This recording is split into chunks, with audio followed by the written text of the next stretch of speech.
Hello, this is Guillermo Campitelli, and this is the last video of the case in which we investigating the role of one nominal variable on another nominal variable. We've been using the cognitive reflection test study. In this case, we're going to talk about hypothesis testing, the NHST approach, the traditional null hypothesis statistical significant testing approach, and the Bayesian approach with Bayes factors. And this is going to be a short video because at least the aspects of this analysis that I want you to know are quite relatively easy to understand.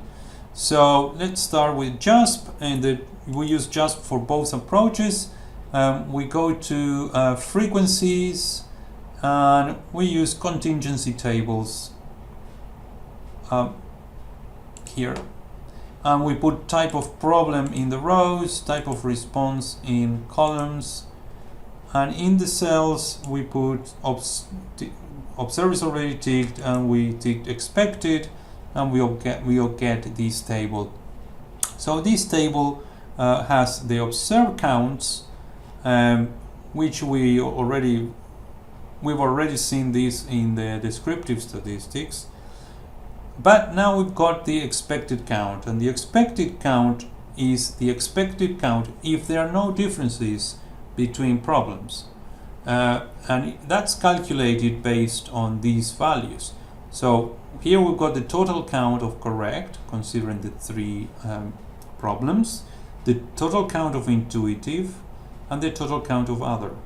So if there are no differences between problems, the expected count should be the same in each problem. Now, it shouldn't be the same in each cell because it surely should be more incorrect than in intuitive and more in intuitive than in other. But that distribution should be the same in each problem. So the expected count is 35.3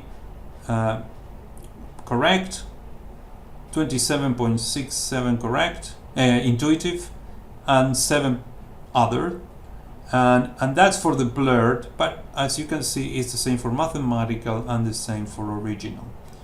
So then with those expected and actual observed values, what we obtain is a chi-square score. So for each cell, the expected is subtracted from the count, and then we obtain the square of that value, and then we divide that by the expected count.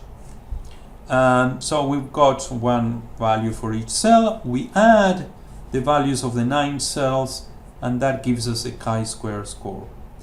Now, the good thing of chi-square scores is that there is a known distribution of chi-square scores, provided we know the degrees of freedom.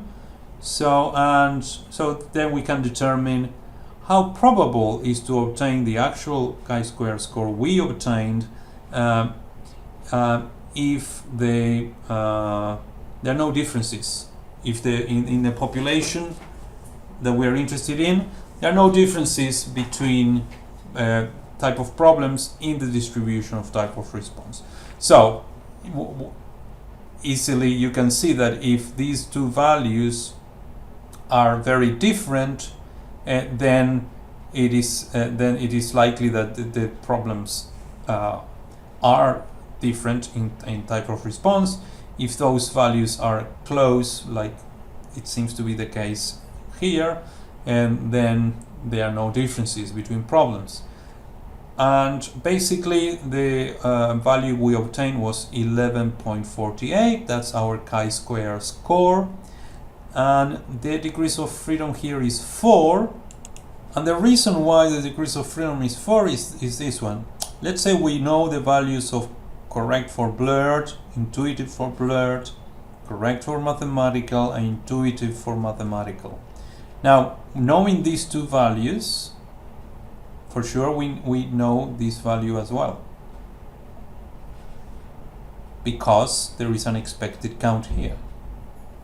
Knowing these two values, we know this value as well because there is an expected count here. So, which is the sum of these three values.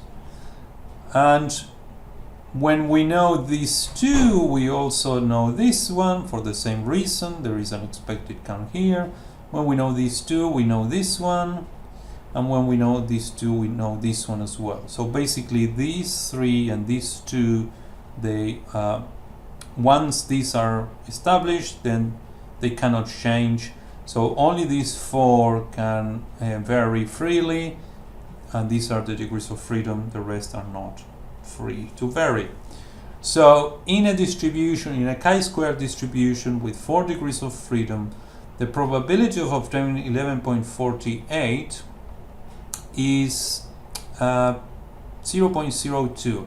I can get a bit more decimals by doing this. So if I go here, let me just show you.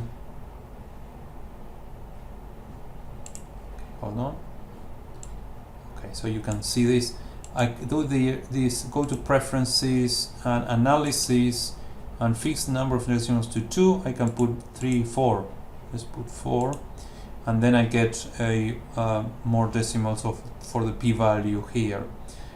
So probability of obtaining these, if in the population there are no differences between in the type of response between problems, then that probability is 0.0217, which is significant because if we use 0.05 as the cutoff point to determine whether a result is significant or not, it is significant. So let's see what happens to the Bayes factors. Okay, so we go to frequencies, and instead of contingency tables, we go to Bayesian contingency tables, and we put type of problem in rows. We got type of response in columns, and basically we get the Bayes factor here.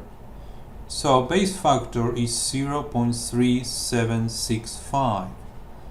Okay, so basically here we've got a different result in the Bayesian approach than in the null hypothesis testing approach. So Bayes factors here is 1, 0 is 0.37. That means it's less than 1. So that means that the evidence is in favor of the null hypothesis.